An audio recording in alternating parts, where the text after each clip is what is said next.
ಗೆಳೆಯರೇ ನಮಸ್ಕಾರ, ಹೇಗಿದ್ದೀರಿ ಎಲ್ಲರೂ? ಗೆಳೆಯರೇ, ಸಿದ್ದರಾಮಯ್ಯನವರಿಗೆ ಹೋಗಿ ಬಂದು ಮೂಗಿನ ಏನೋ ಮಾಡಿದ್ರಂತೆ ಅನ್ನೋ ಒಂದು ಗಾದೆಯನ್ನು ಕೇಳಿದ್ದೀರಿ.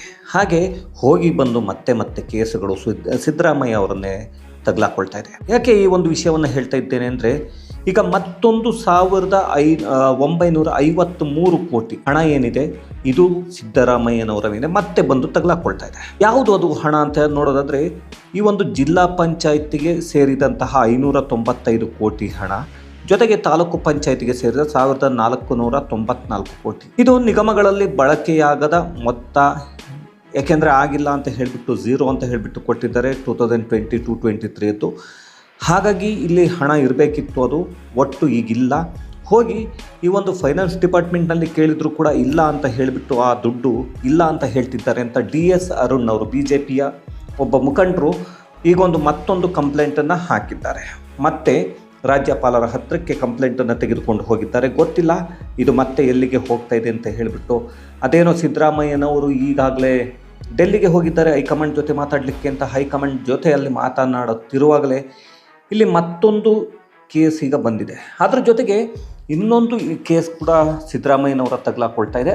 ಆ ಕೇಸ್ ಯಾವುದು ಅಂದರೆ, 2014ರಲ್ಲಿ ಸ್ಟೀವರ್ಡ್ ಹುದ್ದೆಗೆ ಒಂದು ಏನು ಎಲ್ ವಿವೇಕಾನಂದ ಅಂತ ಹೇಳಿಬಿಟ್ಟು ಒಬ್ಬ ವ್ಯಕ್ತಿಯನ್ನು ನೇಮಕ ಮಾಡಿರ್ತಾರೆ. ಆ ವಿಷಯಕ್ಕೆ ಸಂಬಂಧಪಟ್ಟ ಹಾಗೆ NR ರಮೇಶ್ ಅವರು 2 ವರ್ಷದ ಹಿಂದೆ ಮೈಸೂರಿನಲ್ಲಿ ತಮ್ಮ ಆಪ್ತರಿಗೆ ಹಣ ತೆಗೆದುಕೊಂಡು ಹುದ್ದೆಯನ್ನು ಕೊಟ್ಟಿದ್ದರು ಅಂತ ಹೇಳಿಬಿಟ್ಟು ಒಂದು ಇದನ್ನು ಕೊಟ್ಟಿರ್ತಾರೆ. ಅವರಿಗೆ ಹುದ್ದೆನ ಎಲ್ ವಿವೇಕಾನಂದ ಅನ್ನೋ ವ್ಯಕ್ತಿಗೆ ಟರ್ಫ್ ಕ್ಲಬ್ನಲ್ಲಿ ಸ್ಟೀವರ್ಡ್ ಆಗಿ ನೇಮಕ ಮಾಡಿಕೊಳ್ತಾರೆ. ಅದಕ್ಕಾಗಿ 1,30,00,000 ಹಣವನ್ನು ತೆಗೆದುಕೊಂಡಿದ್ದರು ಸಿದ್ದರಾಮಯ್ಯ ಅಂತ ಹೇಳಿಬಿಟ್ಟು ಒಂದು ಕಂಪ್ಲೇಂಟನ್ನು ಮಾಡಿರ್ತಾರೆ. ಆದರೆ ಸಿದ್ದರಾಮಯ್ಯ ಅದನ್ನು ಅಫಿಡವಿಟ್ನಲ್ಲಿ ಸಾಲ ಅಂತ ತೋರಿಸಿದ್ರು. ಆದರೆ ಅದು ಸಾಲ ಅಲ್ಲ, ಲಂಚ ಅಂತ ಹೇಳಿ NR ರಮೇಶ್ 2022 ನವೆಂಬರ್ನಲ್ಲಿ ಲೋಕಾಯುಕ್ತಕ್ಕೆ ಕಂಪ್ಲೇಂಟನ್ನು ಕೊಟ್ಟಿದ್ರು.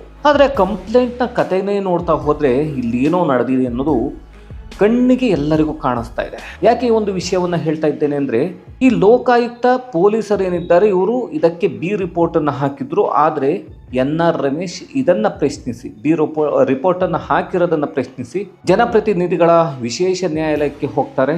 ಅಲ್ಲಿ ಹೋದ ನಂತರ ಜನಪ್ರತಿನಿಧಿಗಳ ವಿಶೇಷ ನ್ಯಾಯಾಲಯ ಏನಿದೆ ಇದು B ರಿಪೋರ್ಟನ್ನು ತಿರಸ್ಕರಿಸಿ ಮತ್ತೊಮ್ಮೆ ವಿಚಾರಣೆಯನ್ನು ಮಾಡಿ 6 ತಿಂಗಳಲ್ಲಿ ರಿಪೋರ್ಟ್ನ ಕೊಡಿ ಅಂತ ಹೇಳಿಬಿಟ್ಟು ಲೋಕಾಯುಕ್ತ ಪೊಲೀಸರಿಗೆ ತಿಳಿಸಿತ್ತು. ಯಾವಾಗ? ಫೆಬ್ರವರಿ 21ನೇ ತಾರೀಕು 2024ರಲ್ಲಿ.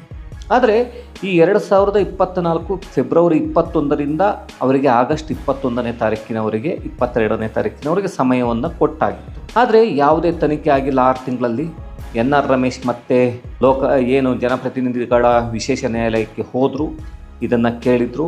ಆದರೆ ನ್ಯಾಯಾಲಯಕ್ಕೆ ಹೋಗಿದ್ದಂತಹ ತಿಪ್ಪೇಸ್ವಾಮಿ ಅಂತಕ್ಕಂಥ ಲೋಕಾಯುಕ್ತ ಅಧಿಕಾರಿ ಹೇಳ್ತಾರೆ, ನೀವು ನಮಗೆ ನೋಟಿಸೇ ತಲುಪಿಲ್ಲ ನಮ್ಮ ಆಫೀಸಿಗೆ, ಹಾಗಾಗಿ ನಾವು ಅದೇನು ತನಿಖೆ ಮಾಡಿಲ್ಲ ಅಂತ. ಅಲ್ಲಿ ಕುಳಿತಿದ್ದಂತಹ ಜಡ್ಜ್ ಏನಿದ್ದಾರೆ, ಜಡ್ಜ್ ಕೆಂಡಾಮಂಡಲರಾಗಿ ಹೇಳ್ತಾರೆ, ಏನ್ರಿ ನಾನು ಬಂದುಬಿಟ್ಟು ನಿಮಗೆ ಕಾಪಿಯನ್ನು ಕೊಡಬೇಕಾ, ತೊಗೊಂಡು ಬಂದುಬಿಟ್ಟು TVಯಲ್ಲೆಲ್ಲ ಬಂದಿದೆ, ಇಲ್ಲಿ ಕೋರ್ಟಲ್ಲಿ ನಾವು ಕೊಟ್ಟಿದ್ದೇವೆ, ಇದನ್ನು ರಿಪೋರ್ಟ್ ಕೊಡಬೇಕು ಅಂತ ಹೇಳಿಬಿಟ್ಟು ಮತ್ತೆ ನಿಮಗೆ ಅದನ್ನು ನಿಮ್ಮ ಹತ್ತಿರಕ್ಕೆ ನಾವು ತೊಗೊಂಡು ಬಂದು ನೋಟಿಸನ್ನು ಕೊಡಬೇಕಾ ಅಂತ ಹೇಳಿಬಿಟ್ಟು ಎಲ್ಲ ಚಾನಲ್ಗಳೆಲ್ಲ ಬಂದಿದೆ, ಏನಿದು ನಿಮ್ಮದು ಅಂತ ಹೇಳಿಬಿಟ್ಟು. ಹಾಗಾಗಿ ಈಗ ಮತ್ತೆ ಏನು ಜನಪ್ರತಿನಿಧಿಗಳ ವಿಶೇಷ ನ್ಯಾಯಾಲಯ ಏನಿತ್ತು, ಇಲ್ಲಿ ಲೋಕಾಯುಕ್ತ ಪೊಲೀಸ್ ಹಿರಿಯ ಅಧಿಕಾರಿಗಳಿಗೆ ಶೋಕಾಸ್ ನೋಟಿಸನ್ನು ಕೊಟ್ಟಿದೆ. ಇಲ್ಲಿ ತಿಳ್ಕೊಬೇಕಾಗಿರೋದು ಒಂದೇ ಗೆಳೆಯರೆ, ನಾವೆಲ್ಲರೂ ಕೊನೆಗೆ ಇವರೆಲ್ಲರೂ ರಾಜಕಾರಣಿಗಳನ್ನು ಉಳಿಸೋದಕ್ಕೆ ಹೋಗಿ ತಮ್ಮ ಕೆಲಸಗಳನ್ನು ಕಳೆದುಕೊಂಡು ಮನೆಗೆ ಹೋಗಿ ಮಲೆಕೊಳ್ತಾರೆ, ಅದಂತೂ ಕನ್ಫರ್ಮ್. ಇನ್ನೊಂದು ಕಡೆ ನಾವು ನೋಡೋದಾದರೆ ಈ ಒಂದು NR ರಮೇಶ್ ಅವರು ಕೊಟ್ಟಿರ್ತಕ್ಕಂತಹ ಒಂದು ಕಂಪ್ಲೇಂಟ್ನ ಸ್ವಲ್ಪ ಡೀಟೇಲ್ಸ್ ಆಗಿ ನೋಡಿಬಿಡೋಣ. 2014ರಲ್ಲಿ ಎಲ್ ವಿವೇಕಾನಂದ ಅವರನ್ನು ಸ್ಟೀವರ್ಡ್ ಆಗಿ ಎಲ್ಲಿ ಮೈಸೂರಿನ ಟರ್ಫ್ ಕ್ಲಬ್ನಲ್ಲಿ ಸ್ಟೀವರ್ಡ್ ಆಗಿ ನೇಮಕ ಮಾಡೋದಕ್ಕೆ ಅಂತ ಹೇಳಿಬಿಟ್ಟು ಒಂದು ಚೆಕ್ ರೂಪದಲ್ಲಿ 1,30,00,000 ಪಡೆದುಕೊಳ್ತಾರೆ. ಆದರೆ ಯಾವುದೇ ಸಾಲವನ್ನು ಒಬ್ಬ ವ್ಯಕ್ತಿ ತೆಗೆದುಕೊಂಡರೆ ಕಾನೂನಿನ ಪ್ರಕಾರದಲ್ಲಿ 3 ವರ್ಷದಲ್ಲಿ ವಾಪಸ್ ಕೊಡಬೇಕು. ಆದರೆ ಸಿದ್ದರಾಮಯ್ಯ ಈ ಕಳೆದ ಬಾರಿ ಚುನಾವಣೆಗೆ ಸ್ಪರ್ಧಿಸಿದಂತಹ ಸಮಯದಲ್ಲಿಯೂ ಕೂಡ ಸಿದ್ದರಾಮಯ್ಯನವರು ಕೊಟ್ಟಿರುವಂಥದ್ದು ಅಫಿಡವಿಟ್ನಲ್ಲಿ ಇದು ಸಾಲ ತೆಗೆದುಕೊಂಡಿದ್ದೇನೆ ಅಂತ ತೋರಿಸ್ತಾ ಇದ್ದಾರೆ. ಆದರೆ 2014ರಿಂದ 2023 ಎಲೆಕ್ಷನ್ನಲ್ಲಿಯೂ ಕೂಡ ನೀವು ಸಾಲ ಅಂತ ತೋರಿಸ್ತಿದ್ದೀರಿ ಅನ್ನೋದೇ ಇಲ್ಲಿ ಬಂದು ಈಗ ಸಿದ್ದರಾಮಯ್ಯನವರಿಗೆ ಸುತ್ತಕೊಂಡಿದೆ. ಏಕೆಂದರೆ ಈ ಎಲ್ ವಿವೇಕಾನಂದ ಅನ್ನೋ ಹೆಸರನ್ನು ನಾವು ಈಗಾಗಲೇ ಭಾಳಷ್ಟು ಸಲ ಕೇಳಿದ್ದೇವೆ. ಏಕೆಂದರೆ ಯತೀಂದ್ರ ಸಿದ್ದರಾಮಯ್ಯನವರು ಯಾವುದೋ ಫೋನ್ನಲ್ಲಿ ಮಾತಾಡ್ತಾ ಒಂದು ಸಲ ಮಾತಾಡಿದ್ದು ಮಾತು ವಿವೇಕಾನಂದ ಅನ್ನೋದು ನಿಮಗೂ ಗೊತ್ತಿದೆ, ನನಗೂ ಗೊತ್ತಿದೆ. ಹಾಗಾಗಿ ಇದರ ಬಗ್ಗೆ ನಾನೇನು ಹೆಚ್ಚಾಗಿ ಹೇಳಬೇಕಾಗಿಲ್ಲ. ಏಕೆಂದರೆ ಇದರ ಬಗ್ಗೆ ಗೊತ್ತಿರೋರಿಗೆ ಬಹಳಷ್ಟು ಜನರು ಈಗಾಗಲೇ ಗೊತ್ತಿದೆ. ಆದರೂ ಕೂಡ ಮತ್ತೆ ನಮ್ಮ ವೀಕ್ಷಕರಿಗೆ ಹಾಗೆ ಜನರಿಗೆ ತಿಳಿಸ್ಬೇಕಲ್ವ. ತಿಳಿಸ್ಲಿಲ್ಲ ಅಂದರೆ ನಮಗೆ ಗೊತ್ತಿದ್ದು ನಾವು ತಿಳಿಸಿಲ್ಲ ಅಂತಂದರೆ ಅದು ನಮ್ಮ ತಪ್ಪು. ತಿಳಿಸದ ಮೇಲೆ ಹೇಗೆ ತೆಗೆದುಕೊಳ್ತೀರಿ ಅನ್ನೋದು ನಿಮ್ಮ ತಪ್ಪು. ಯಾಕೆ ಅಂತಂದರೆ ಯಾರೋ ಒಬ್ಬರು ಕಮೆಂಟ್ನಲ್ಲಿ ಬುದ್ಧಿವಂತರು ಹಾಕಿದರು, ಸಿದ್ದರಾಮಯ್ಯನವರ ವಿಷಯವನ್ನು ಮಾತನಾಡಿದ ತಕ್ಷಣ ನೀನು BJP ಏಜೆಂಟ್ ಅಂತ. ನನಗೆ ಒಂದು ಗೊತ್ತಾಗಲಿಲ್ಲ. ಇದೇ ಒಂದು ಪ್ರಜ್ವಲ್ ರೇವಣ್ಣ ಕೇಸ್ ಬಂದಾಗ ಹಾಗೆ ಸೂರಜ್ ರೇವಣ್ಣ ಕೇಸ್ ಬಂದಾಗ ಅವರದ್ದನ್ನು ಮಾಡಿದ್ದೆ, ಬೇರೆ ಪಕ್ಷದವರದ್ದನ್ನು ಮಾಡಿದ್ದೇನೆ ನನ್ನ ಚಾನಲ್ನಲ್ಲಿ. ಆದರೆ ಆವಾಗ ಯಾವ ಏಜೆಂಟ್ ಅಂತ ನನಗೆ ಗೊತ್ತಾಗಲಿಲ್ಲ. ಆದರೆ ನೀವು ಯಾವುದೇ ಏಜೆಂಟನ್ನು ಏನೇ ಹೇಳಿ ಸತ್ಯವನ್ನು ನಿಮ್ಮ ಮುಂದೆ ತೆರೆದಿಡುವ ಕೆಲಸವಷ್ಟೇ ನನ್ನದು. ಅದನ್ನು ಹೇಗೆ ಸ್ವೀಕರಿಸುತ್ತೀರೋ ಅದು ನಿಮ್ಮದು.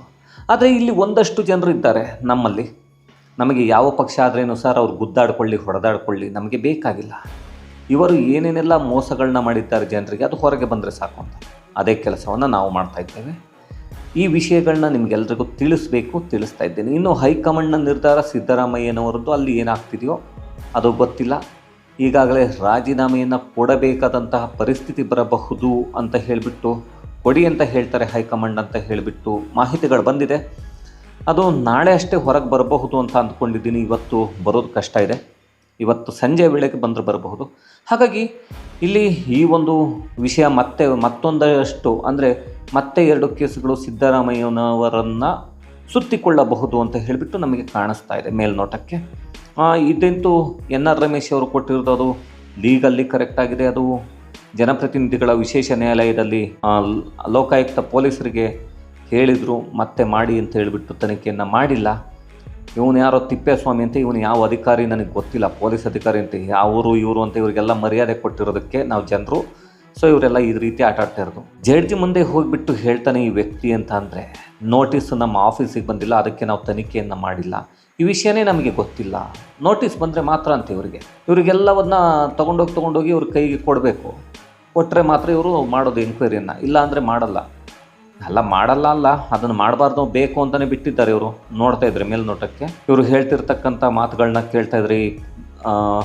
ಲೋಕಾಯುಕ್ತ ಪೊಲೀಸ್ ಅಧಿಕಾರಿಗಳು ಏನಿದ್ದಾರೆ ಎಷ್ಟು ಬೇಜವಾಬ್ದಾರಿತನಗಳನ್ನು ತೋರಿಸ್ತಾ ಇದ್ದಾರೆ ಅನ್ನೋದು ಇತ್ತೀಚೆಗೆ ಕೆಲವೊಂದು ಕೇಸುಗಳಲ್ಲಿ ನಾವು ನೋಡಿದ್ದೇವೆ. ಹಾಗಾಗಿ ಗೊತ್ತಿಲ್ಲ ಗೆಳೆಯರೆ, ಈಗಾಗಲೇ ಪೊಲೀಸ್ ಹಿರಿಯ ಅಧಿಕಾರಿಗಳಿಗೆ ಅಂದರೆ ಲೋಕಾಯುಕ್ತ ಪೊಲೀಸರು ಹಿರಿಯ ಅಧಿಕಾರಿಗಳಿಗೆ ಶೋಕಾಸ್ ನೋಟಿಸನ್ನು ಕೊಟ್ಟಿದೆ ವಿಶೇಷ ನ್ಯಾಯಾಲಯ.